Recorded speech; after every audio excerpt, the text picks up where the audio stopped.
Hey guys, how you all doing today? Having a beautiful day out here in Toronto. Me and my little pupper. Hey buddy. Yeah. We're out for a walk here in our usual spot. I've got the day off today, of course, so things are nice and relaxed. What's been banging around in my head recently, and I've really been noticing it a lot recently in our politics and around us, is the normalization of fascism. Fascism has become something, I don't even want to say a dirty word, but it's definitely a word that you're not allowed to say in political discourse. You can't call a fascist a fascist. If you call someone who is a fascist, then you get pushed in a direction politically. Instead of being a completely normal thing that everybody should be saying, that, oh hey, that person who's acting exactly like a fascist is indeed a fascist. Instead of that being considered centrist, that pushes you to the extreme left position. You know, and the reason for that is because if fascism has been normalized, as it has been, then acknowledging it is something that needs to be eliminated. Nobody wants to, if the powerful people start to realize that the people they're ruling under understand that they're in a fascist situation, that's a threat to their power simply at the baseline. And they can't have that. So people who acknowledge that fascism is on the rise and is being steadily normalized need to be shoved into, they need to be accused of extremism themselves. It can't be considered a completely normal thing to say that someone who is overtly a fascist is a fascist. And it's a tricky situation because I feel like fascism has become very normalized in our society. We just accept it. And I feel like the quote-unquote academics who are doing the quote-unquote academic work on this, while they may be genuine on the study of fascism, I don't think they are, they're loading it with a series of basic false assumptions that make it difficult for their work to be successful. So, for example, I've always liked, let's define what fascism is.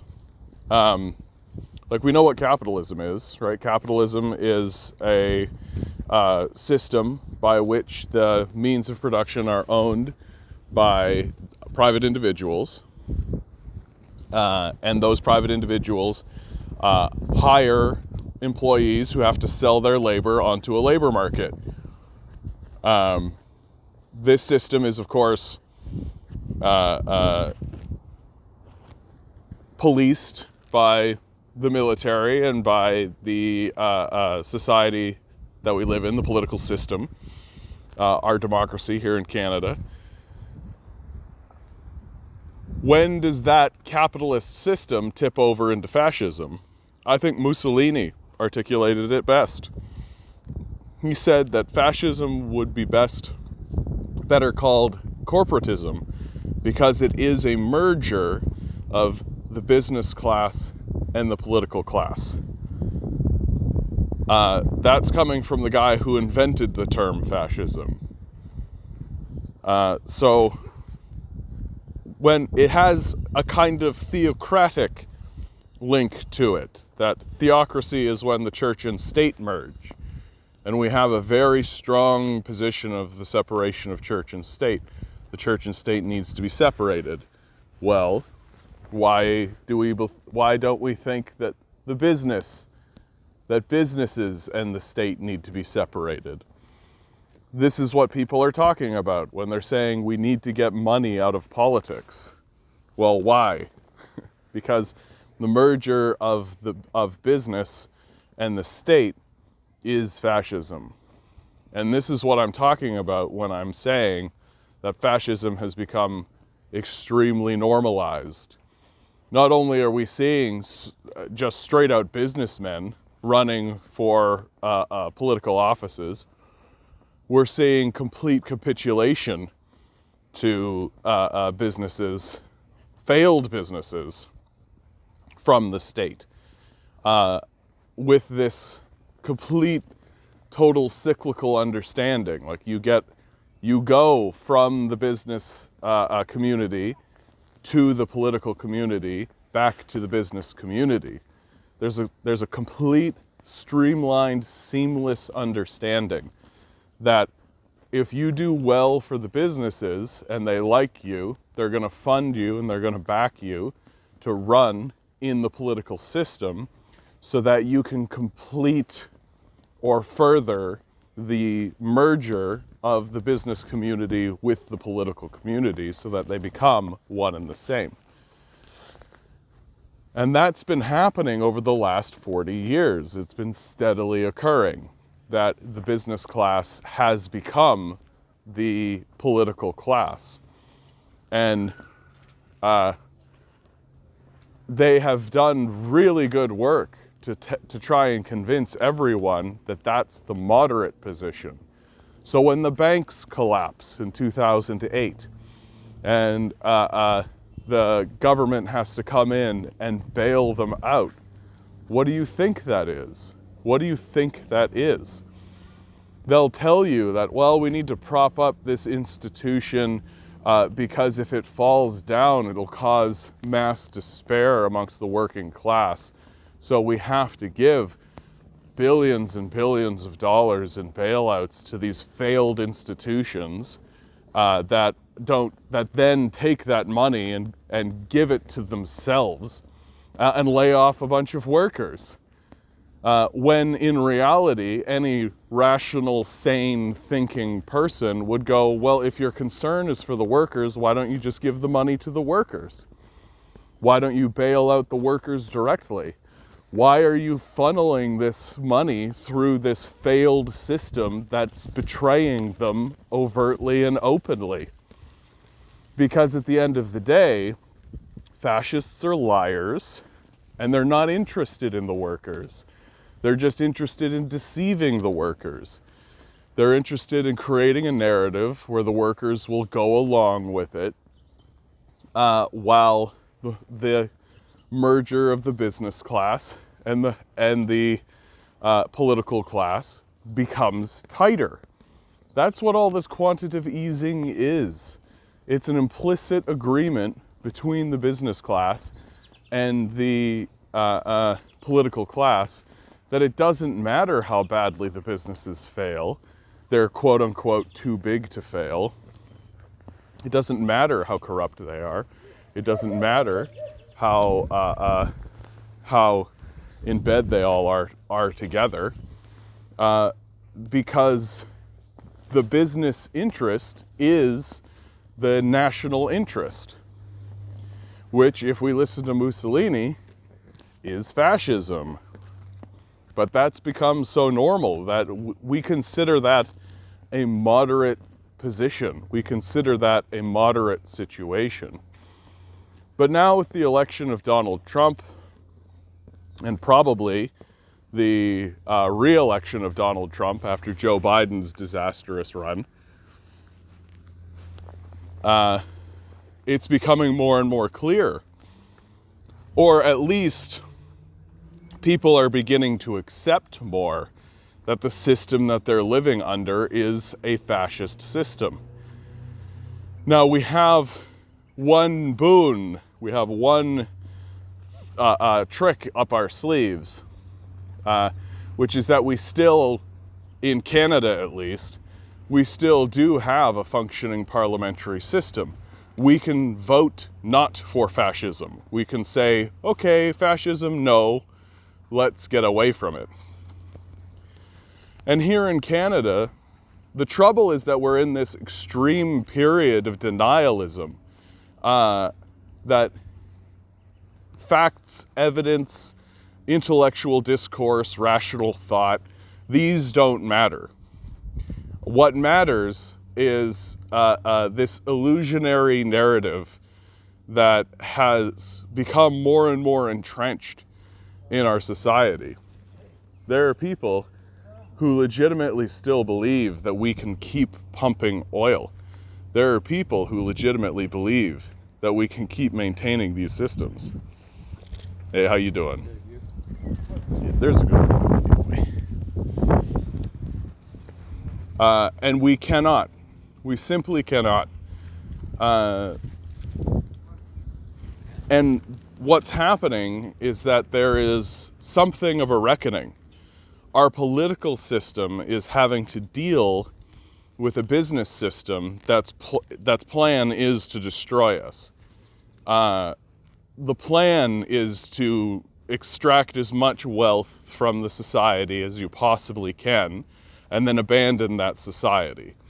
If you don't think that that's what's planned openly, you're out to lunch. Like the billionaire class will simply extract as many resources as they possibly can, exploit however many workers as they need to exploit in order to do that. And when the time comes to quote unquote trickle down the wealth, or for the other boats to start rising with the tide, well, that's when everyone will realize that they're not in a boat and they'll just drown. As the tide goes up, they'll just be wiped away. And that's by design, that's on purpose, because that's how fascists operate. They take control. You can see it openly here in Ontario. Doug Ford is a fascist. When Doug Ford stands up and says Ontario is for sale, what he's saying is that the things that are within the public realm and the things that have always been held to be public and publicly understood are now going to be controlled by business interests and subsidized by government.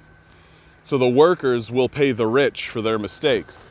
Just like in 2008, just like whenever GM needs to get a couple $100 billion or whatever, they can just knock on the door of their nearby fascist government and say, hey, can you continue propping up my failed business model? Or I'll destroy the working class. And instead of flipping these guys off, as any rational thinking person would, and saying, fuck you, you're traitors, you're betraying the society, you're thieves, you're just trying to steal from us, and you're going to abandon us the second it's not profitable for you. Get the fuck out of here. I'm going to give that money to the workers. Hell, maybe we'll just take over that business that you are obviously so incompetent that you don't know how to run, and hand it over to the workers. Which to me is completely, like, that's what a completely rational position to take. Instead of it being run by one or two multi-billionaires who probably don't even visit the factories, who probably couldn't point out where they actually are, because they're just interested, my money makes more money, I don't care where, I don't care what the effects are, I don't care about any of that. I live in Florida, like Galen Weston, right? He probably doesn't even know where any of his stores actually are anymore. He's just making money from them. So instead of saying no to these obvious frauds who are really interested in just robbing the populace blind, they don't actually care if they're helping anybody. They don't actually care if they're providing a service. What they care about is whether or not they're making money for themselves and for their owners. And they're willing to buy politicians, they're willing to merge the corporate sector and the political sector cleanly. And that's exactly what's happened in the Conservative Party. And the Conservative Party is unabashed about it. Whew, this hill.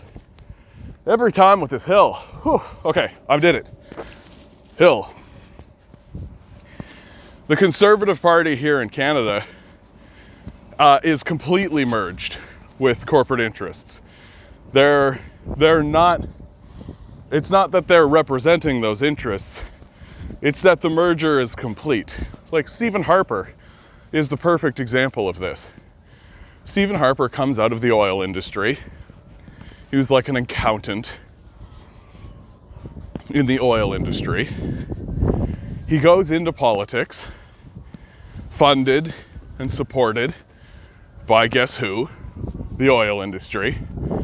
And then when he leaves office, as inevitably any politician does, he immediately goes into quote-unquote consulting positions. And who's paying for those consulting positions?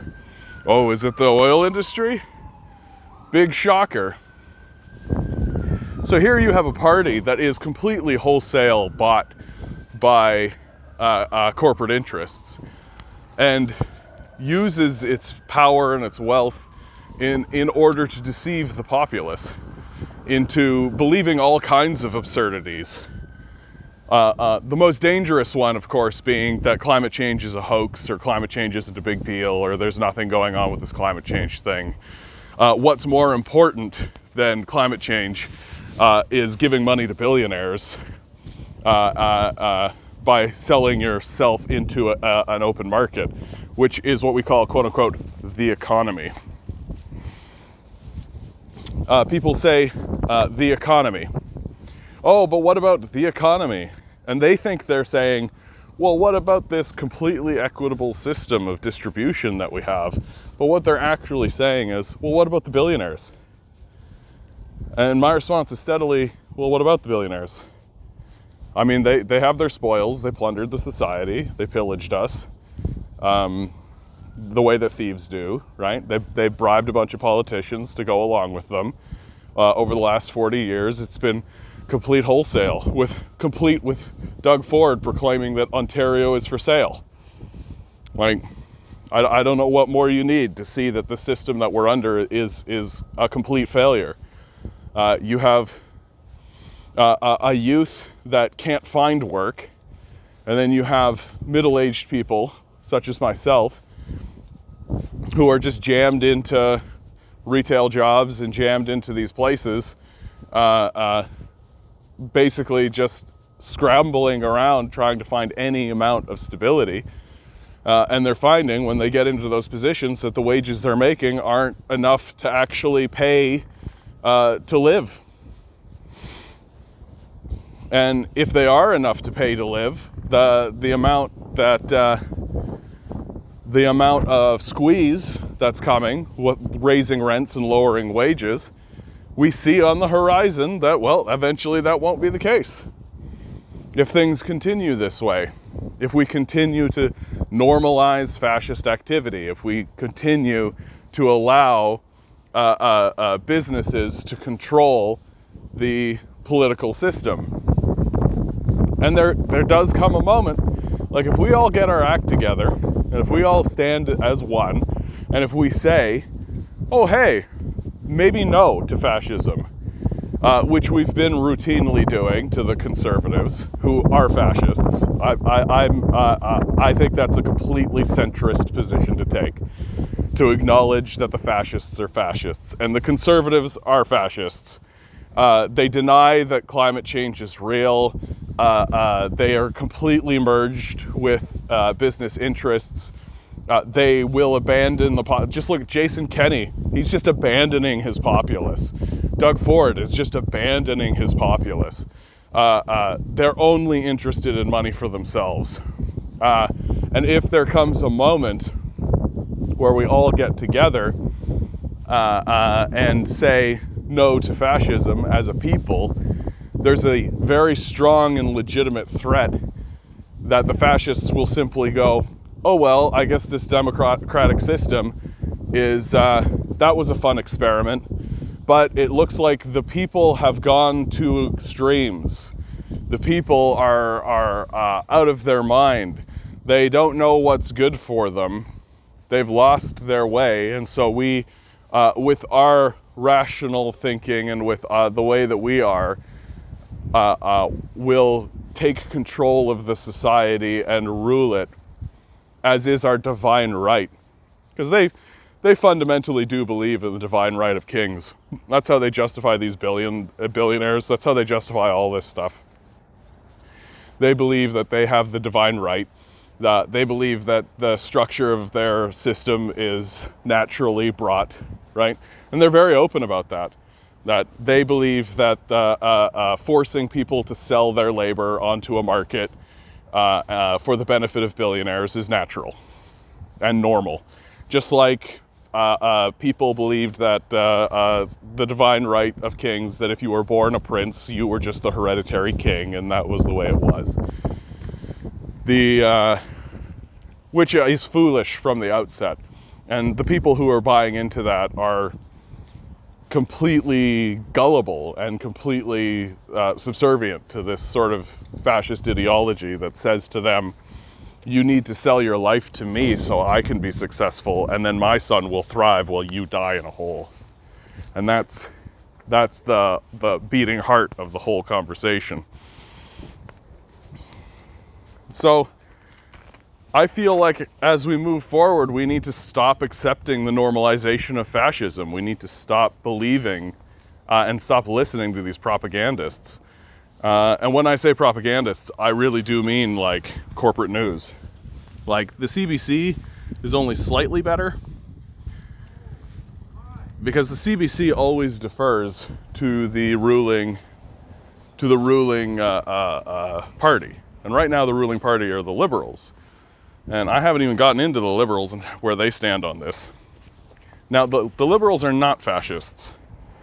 They are simply willing to work with fascists, right? They're not completely bought by business interests, but they're definitely willing to sell their services to them.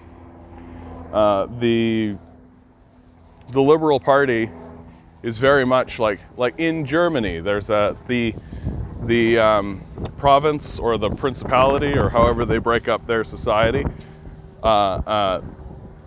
where Hitler began the rise of the Nazi Party. There was a recent alliance between the neo-Nazi party that exists there, the fascist party, who is openly fascist. They use the terminology fascism. And the neoliberals, i.e. the liberals, what we would consider the liberals, in order to take control of the parliament. And that's exactly how liberalism works, and that's exactly how liberals operate, is that they will, quote-unquote, negotiate or, quote-unquote, compromise with fascists, as they do. And their position is that, well, you have to negotiate and you have to compromise with all kinds of people and all types. Of course, this compromise position, it works if all people involved have rational positions and there are simply disagreements,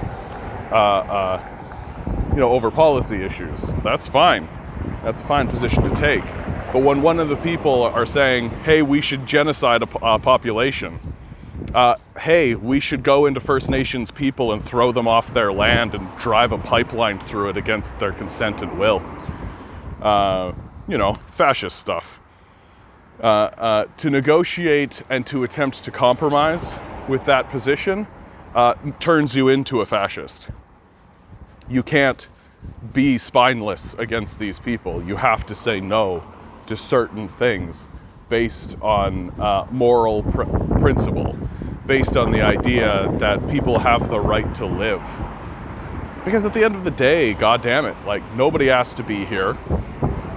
Nobody knows why we're here. Nobody understands what this system is. Nobody knows what's going on in a grand sort of sense. And so we're given the choice. Well, while we're here for this temporary shot, do we organize the society to make it a pleasurable experience for everyone? Or do we erect this structure we insist must be natural because I saw an animal do it once, which dominates, betrays, and ultimately collapses in on itself. Because that's what's going to happen with this system, is that it collapses in on itself. Based on a principle I've been talking about so much, which is once you have all the money, why invest your money, right? If the purpose of getting more money is to, if the purpose of investing your money is to get more money, why would you invest your money if you have all the money? And once that happens, the currency devalues, the whole thing collapses, because nobody can actually benefit from the system that's enriching the billionaires any longer. And the people can no longer buy the services that are being provided by the billionaire class because they don't have the capital in order to do it. And so there's this built-in collapse into this system. And as it collapses, the people who have benefited from the capitalist system will simply defer more and more to using violence to get their way. The mask will come off, as it has been coming off for the last 20 years, and the fascists will simply rule openly. We should fight it. Anyway, I'm home. I hope you guys are having a good time out there. Hug your friends, hug your family. Love y'all.